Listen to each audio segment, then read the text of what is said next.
Barrister साहब, नवाज शरीफ साहब कहते हैं कि झूठे मुकदमात बनाए गए, जो जिम्मेदार है उसका हिसाब लेना तो बनता है। वो कहते हैं केसेस में जान ही नहीं थी, अब हमारे दुखों का मदावा कौन करेगा।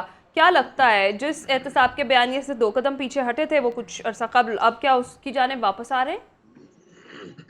देखिए, सबसे पहले as a student of law मैं पहली बात एक करना चाहूँगा, एहतसाब का इक़्तिदार से कोई लेना देना नहीं, ये दो बहुत डिफरेंट चीज़ें हैं।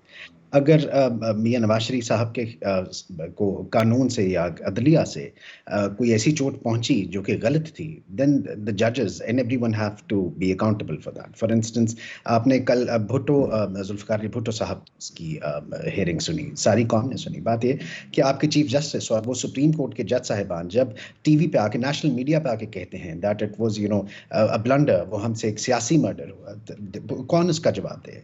आपने एक बंदे को तख्तादार पे चढ़ा दिया इस वजह से क्योंकि वो प्रेशराइज्ड, ठीक है। तो ये जो है, जो जजेस का भी और सबका एहतसाब होना चाहिए वहाँ भी। तो ये दो कॉन्सेप्ट्स ऑफ इक़्तिदार एंड एहतसाब आर टू डिफरेंट थिंग्स।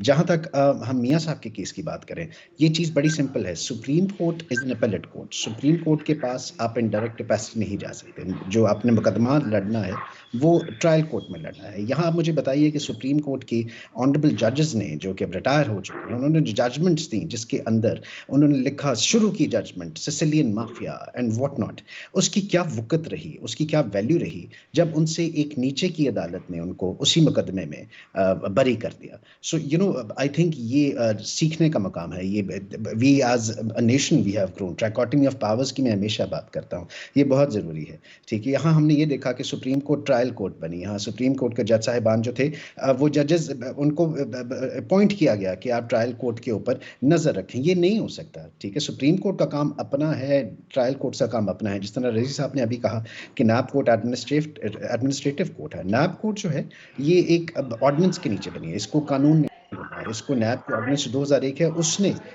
नीचे क्या नाम है उसकी, उसको पैदा किया है, उसकी इफ्स से पैदा हुई है।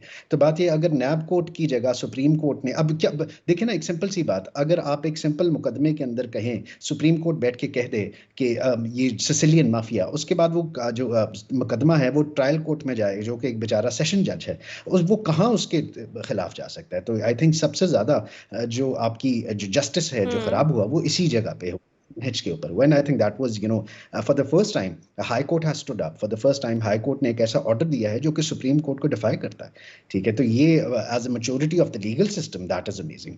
एंड बाकी आपका अगला सवाल क्या था जी? सॉरी। यही सवाल था कि आपको लग रहा है कि वो वापस अपने उसी बयानी की तरफ आ रहे हैं जिससे वो हटे थे?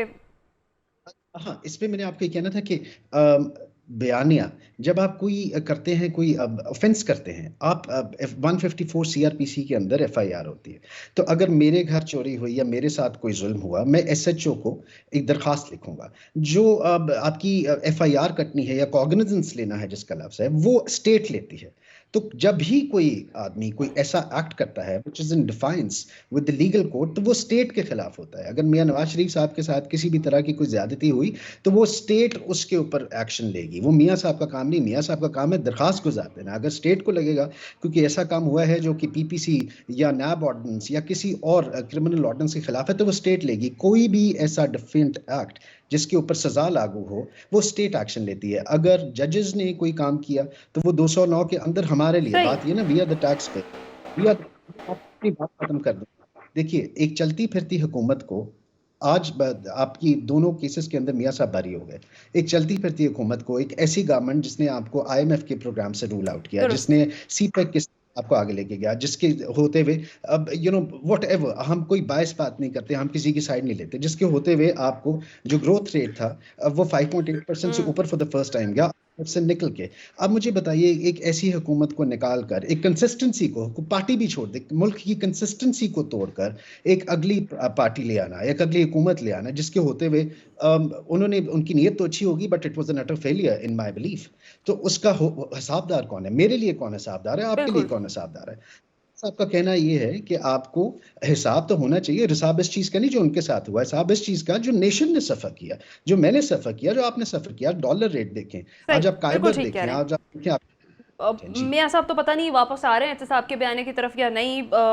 दूसरी जानिब बिलावल भुट्टो जरदारी साहब ये कहते हैं कि नफरत और तकसीम की सियासत इस वक्त उरूज पर है।